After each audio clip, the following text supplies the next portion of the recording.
how did you get into yoga? Basically मैंने शुरू किया था ये क्यूरियोसिटी के साथ। फिर उसके बाद मैं जिम में ट्रेनिंग करता था, उन दिनों मेरे लोअर बैक में थोड़ा सा पेन रहता था। तब मैंने स्पोर्ट योगा के साथ एक सर्टिफिकेशन हुई थी, उसके साथ ऐसा शुरू किया। देन मैंने इसमें मास्टर डिग्री की और उसके बाद फिर टीचिंग और प्रोफेशन में मैं आया। उसके बाद मैंने स्टूडियोज़ ज्वाइन किया और फिर जर्नी तो चलती है। सर मेरे से एक सवाल कम से कम 25 लोगों ने पूछा है कि आपका फर्स्ट क्लाइंट कैसे मिला है, तो आपका फर्स्ट क्लाइंट कैसे मिला था?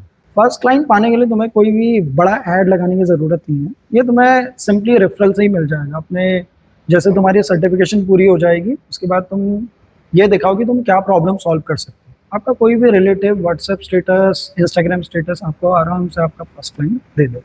सर बहुत सारे योगा इंस्ट्रक्टर्स को मैं जानता हूँ जो 10-15 हज़ार रुपए कमा रहे हैं और वो 2 साल से उनकी यही अर्निंग है। 10,000 से 10 लाख तक जाएं कैसे, वो सफ़र कैसे तय करें?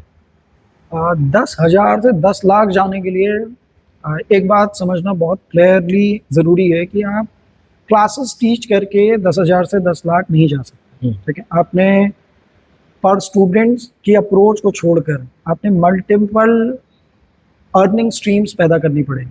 जैसे आपने प्रोग्राम्स, आपने वर्कशॉप्स, रिट्रीट्स और इस तरीके के स्पेशल प्रोग्राम या सिस्टम क्रिएट करना पड़ेगा जो आपको रिकरिंग रेवेन्यू दे और बहुत सारी स्ट्रीम्स में वो काम करे।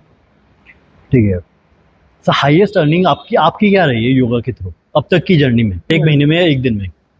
एक महीने में शायद वो लास्ट ईयर का एक मंथ था जिसमें मेरी हाईएस्ट इनकम, वैसे तो देखो 2.5 के करीब थी वो, ठीक है, वो मेरी हाईएस्ट थी। But more than a number, मैंने उस महीने में बहुत कुछ सीखा। मतलब कि कैसे क्लाइंट की प्रॉब्लम्स को हम डील करते हैं, फेस करते हैं और क्या क्या बर्डन भी आता है, क्योंकि उस महीने मैंने बहुत ज़्यादा काम भी किया था। तो मैंने एज ए योगा टीचर जो हमारे पास प्रॉब्लम्स आती हैं, ठीक है, और बर्न आउट आता है, उस चीज़ को भी समझा। सर इंटरनेशनल क्लाइंट्स को कैसे टारगेट करें? ये नेशनल और इंटरनेशनल क्लाइंट्स के बारे में कभी भी नहीं है। हमेशा आप देखो कि किसी इंडिविजुअल की कौन सी प्रॉब्लम को आप सॉल्व कर पा रहे हैं। अगर वो प्रॉब्लम सॉल्व हो रही है और उस रिलेटिव लैंग्वेज में अगर आप उसका कंटेंट उसे प्रोवाइड कर रहे हो, तो आपके पास उस नेशन का क्लाइंट आ जाए। सर योगा की सबसे बड़ी मिथ क्या है?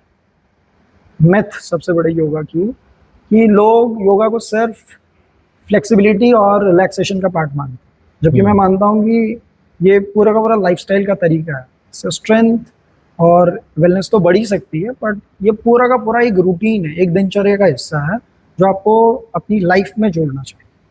सर आधे लोग मानते हैं कि योगा की इंडस्ट्री खत्म हो रही है, मर रही है, और दूसरे लोग मानते हैं कि योगा की इंडस्ट्री इवॉल्व हो रही है और बीच में अभी पिलाटे आ गया है, काफ़ी काफ़ी रन क्लब्स आ चुके हैं। तो आप क्या मानते हैं कि ये डाइंग है या फिर इवॉल्विंग है? ये इवॉल्व हो रहा है। इवॉल्व हो रहा है। सर मोस्ट ओवररेटेड आसन कौन सा है आपके हिसाब से?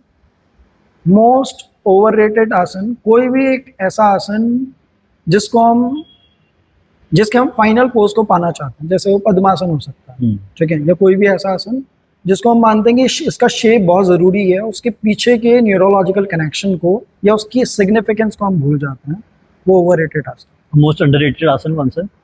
मोस्ट अंडररेटेड आसन मेरे हिसाब से ताड़ासन। ताड़ासन, क्योंकि पूरी स्पाइन को और टोज तक हर एक मसल, हर एक जॉइंट उसमें स्ट्रेच हो रहा है, पर लोग बहुत उसे हल्के में लेते हैं। Can AI replace yoga? अच्छा, ये क्वेश्चन है कि क्या एआई योगा को या योगा टीचर को रिप्लेस? हाँ, योगा टीचर को इन शॉर्ट। नहीं, योगा टीचर को कभी भी रिप्लेस नहीं कर सकता है। ये अगर कोई दिमागदार योगा टीचर एआई को इस्तेमाल कर रहा है तो उसे असिस्टेंट की तरह वो इस्तेमाल कर सकता है, बट योगा टीचर को कभी रिप्लेस नहीं कर पाएगा, क्योंकि आप क्या प्रॉब्लम फील कर रहे हैं, फेस कर रहे हैं ड्यूरिंग द प्रैक्टिस, क्या कस्टमाइजेशन लाना है हमने अपनी क्यूइंग में, ठीक है, ये सारी चीज़ें एक योगा टीचर आपके सामने खड़ा होकर एक ह्यूमन ही कर पाएगा। उसे एक एआई कभी भी आपको कम्पीट नहीं कर सकता। एक पार्ट है स्पिरिचुअलिटी का, दूसरा पार्ट है योगा का। पर काफ़ी सारे लोग बोलते हैं कि अगर आप स्पिरिचुअल नहीं हो तो आप योगा टीचर भी नहीं बन सकते, योगा प्रैक्टिशनर नहीं बन सकते। पर मैं काफ़ी सारे लोगों को जानता हूँ जो एथीस्ट हैं, स्पिरिचुअल भी नहीं है, नॉनवेज भी खाते हैं, अल्कोहल भी पीते हैं, स्मोक भी करते हैं, फिर भी वो योगा को सिखाते हैं। तो आपका क्या पर्सपेक्टिव है? एक्चुअली ये दोनों डिफरेंट टर्मिनल्स हैं एक ही सीढ़ी के, ठीक है। तो आप कहीं से भी शुरू कर रहे हैं, आपका गोल हमेशा क्या होना चाहिए? प्रॉब्लम सॉल्विंग होना चाहिए।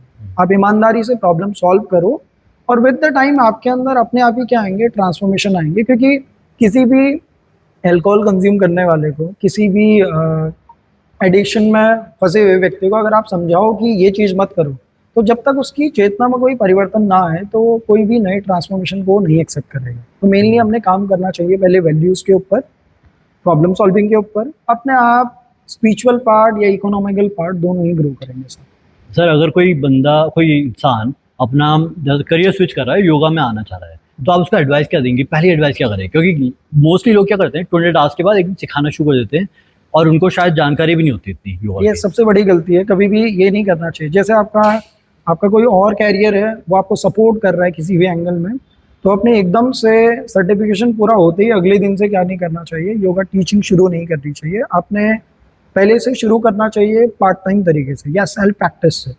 आपने कुछ चीज़ों को अनलॉक करना चाहिए, कुछ चीज़ों की अंडरस्टैंडिंग आने देनी चाहिए। फिर जब आप पार्ट टाइम की तरह इसके समझ लो वर्किंग प्रिंसिपल्स को समझ पा रहे हैं या अपनी ट्यूनिंग को देख पा रहे हैं कि क्या मैं टीच कर पा रहा हूँ, क्योंकि योगा प्रैक्टिस करना बहुत डिफरेंट गेम है और योगा टीचिंग बहुत डिफरेंट गेम है।